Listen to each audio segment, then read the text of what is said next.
Xin chào tất cả các bạn nha. Hôm nay Chủ nhật rồi. Hôm qua là ngày 30 tháng 4.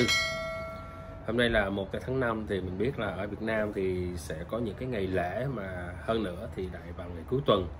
Thì tất nhiên là các bạn sẽ không có ở nhà đâu. Điều đó là điều đương nhiên. Các bạn sẽ có những cái cuộc vui cùng với gia đình của mình. Đi những cái nơi mà các bạn đi du lịch để mà có những cái ngày thoải mái nhất cùng với gia đình của mình. Bên cạnh đó thì hôm nay mình có chia sẻ các bạn về những cái vấn đề liên quan tới cái chương trình visa nông nghiệp. Thì các bạn cũng biết được rằng là hiện tại chính phủ Úc đang có cuộc chạy đua vào bầu cử vào ghế thủ tướng, mà hai đảng chính là đảng Tự Do của thủ tướng Morrison cũng như là đảng Lao động. Thì trong những video trước mình có chia sẻ các bạn là đảng Lao động đang có cái dự tính là sẽ chuyển hướng cái chương trình visa nông nghiệp từ 10 quốc gia ASEAN sang cho 10 quốc đảo Thái Bình Dương. Và một cái điều quan trọng là đảng Lao động có nói rằng sẽ tôn trọng cái thỏa thuận với Việt Nam nhưng sẽ loại bỏ thị thực, thay vào đó thiết lập một cái thị thực nông nghiệp mới dành cho 10 quốc đảo Thái Bình Dương. Có nghĩa là sẽ chuyển hướng từ 10 quốc gia ASEAN qua 10 quốc đảo Thái Bình Dương, nhưng mà sẽ tôn trọng cái thỏa thuận mà Việt Nam đã ký kết song phương với chính phủ Úc, mà chính phủ trực tiếp đó là chính phủ của thủ tướng Morrison, chính phủ hiện tại.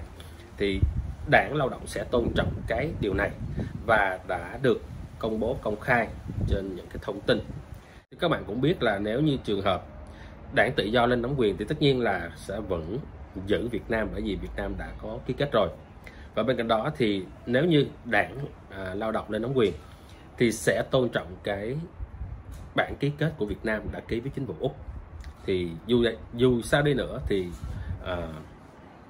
khi đảng nào lên nắm quyền thì mình nghĩ rằng là Việt Nam sẽ có được tham gia vô cái chương trình visa nông nghiệp này, bởi vì đảng Lao động đã hứa và đã công bố cái điều này trên những cái thông tin truyền thông. Thì nhưng mà vẫn để xem là có thực sự như vậy hay không ha. Rồi, đó là cái điều thứ nhất mình muốn chia sẻ các bạn. Cái điều thứ hai là vào ngày 28 tháng 4 vừa qua, chính phủ Úc đã công bố về một cái mức lương tối thiểu chính thức dành cho những người công nhân đi làm nông nghiệp. Mức lương tối thiểu mà trước đây mình đã chia sẻ các bạn đó là 25 đồng 41 cent cho một giờ làm việc. Đây là một cái mức lương tối thiểu. Hello, I'm Pip Courtney. In a radical shake-up, fruit and vegetable pickers must be guaranteed a minimum wage from later this month. Và bên cạnh đó thì sẽ có một cái cách tính lương mới, nghĩa là khi các bạn hưởng được một cái mức lương tối thiểu và các bạn sẽ được tính theo cái phần trăm. Following a union-led appeal, the Fair Work Commission ruled that piece rates aren't working. So the rules are changing.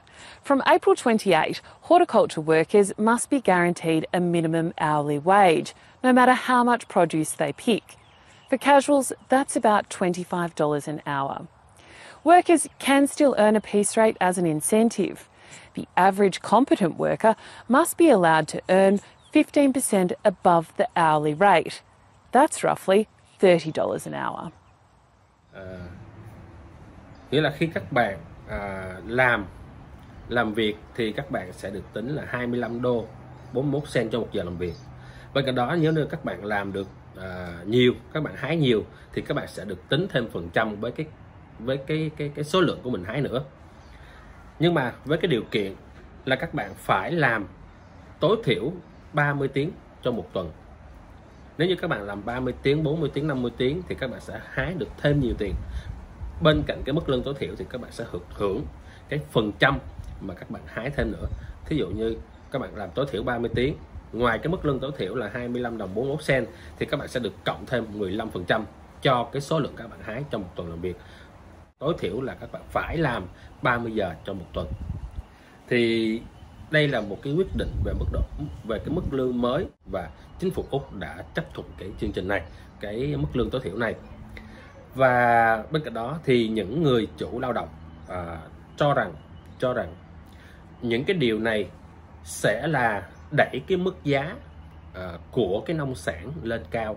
Thì một bó hành nó là đã là 2,5 đô cho một bó hành. Và những cái khu chợ người Việt thì là 3 đô ra cho một bó hành. Ngoài ra thì những bó rau thì cũng phải là 2,5 đô. Có những bó rau thì 3 đô.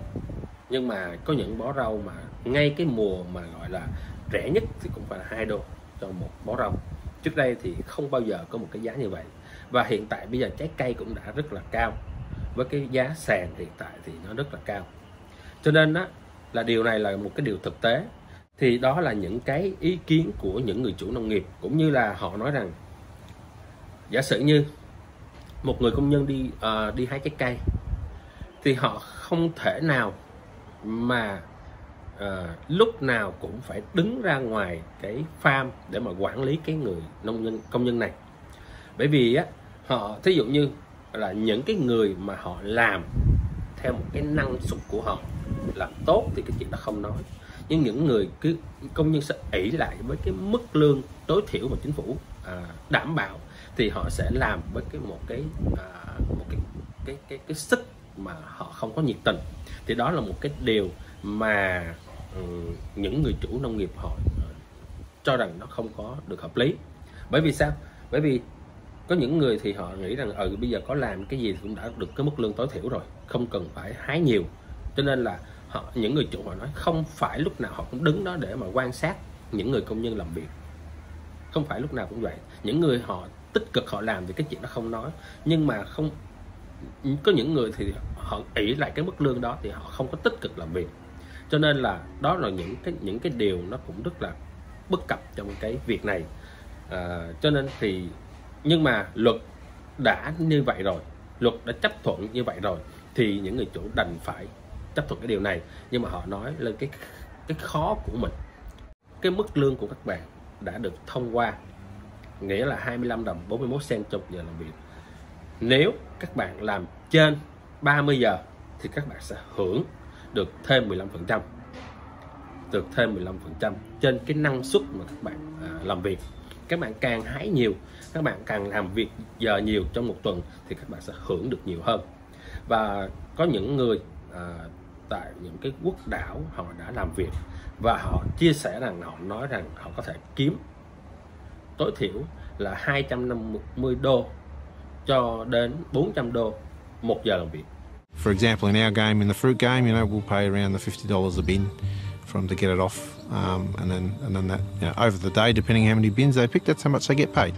The competent picker would probably average around the $250 a day sort of thing, around $250 to $300 sometimes. Really good pickers can pick up, make up around the $400 a day. Có nghĩa là họ càng hái nhiều thì cái năng suất của họ, cái tiền lương của họ sẽ càng cao. Điều đó là cái điều đương nhiên. Rồi, thì ở đây điều luật này khi được áp dụng là để đảm bảo cho người công nhân không có bị trả mức lương thấp và có một cái mức lương ổn định. Thì đây là những cái điều mà chính phủ Úc và cái điều luật đã được ban hành vào ngày 28 tháng 4. Và các bạn biết rằng là vì sao Việt Nam ký kết với chính phủ Úc rồi nhưng mà vẫn chưa được chính phủ Úc cấp cái visa qua làm việc.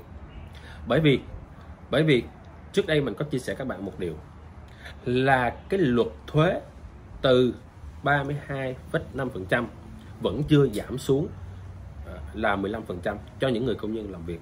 Cho nên là Việt Nam cũng phải đợi khi chính phủ Úc giảm cái mức thuế xuống còn 15% thì lúc đó là chính phủ Úc sẽ cấp cái visa cho Việt Nam.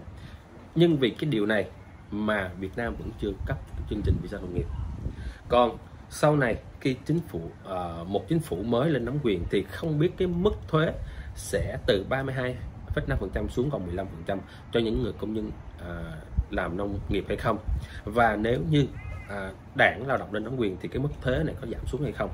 Và hiện tại cái mức lương mà dành cho những người công nhân thì đã được chấp thuận là 25 đồng 41 cent cho một giờ làm việc.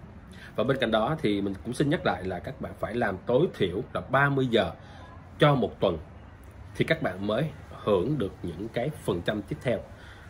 Nói một cách đơn giản, các bạn phải làm một tuần tối thiểu 30 tiếng và mức lương của các bạn 1 giờ là 25 đồng 41 cent cộng lên thêm 15% với cái số lượng các bạn thu hoạch.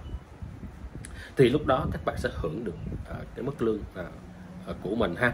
Rồi còn nếu như các bạn sẽ làm mức dưới 30 tiếng 30 giờ một lần, tất nhiên các bạn sẽ không được hưởng cái mức phần trăm để mà hỗ trợ các bạn. Rồi thì nói như vậy để các bạn hiểu được rằng mức lương của các bạn đã được ấn định cho những người công nhân làm việc. Và sau này nếu như mà các bạn hãy đợi là nếu như chính phủ của Đảng Lao động lên nắm quyền thì có sẽ áp dụng cái mức thuế từ 32% xuống còn 15% không. Còn nếu như thực sự đã áp dụng cái này rồi thì mình nghĩ rằng là Đảng Lao động lên nắm quyền sẽ tôn trọng cái sự ký kết của Việt Nam với chính phủ Úc, thì sẽ cũng cấp cái visa cho Việt Nam. Bởi vì cái điều này họ đã tuyên bố trên truyền thông. Mình thực sự thì mình cũng chỉ là nghĩ về 50 và 50 thôi, nhưng mà cũng hy vọng đó là cái điều mà một cái chính sách của Đảng Lao động Úc khi lên nắm quyền thì sẽ có một cái cách đối xử giữa một nước Úc và một nước Việt Nam, đó là quốc gia và quốc gia. Thì mình nghĩ thì khả năng thì 50-50, nhưng mà cũng rất là hy vọng là sẽ được như vậy nếu như chính phủ Đảng Lao động lên nắm quyền. Và hôm nay mình cũng chia sẻ các bạn những cái thông tin này để gửi đến cho tất cả các bạn liên quan tới cái chương trình Visa Nông nghiệp. Thì mình cũng xin kết thúc video clip ở đây. Hẹn gặp lại các bạn vào những video lúc sau của mình nha. Xin thân ái và chào tạm biệt tất cả các bạn. Bye bye.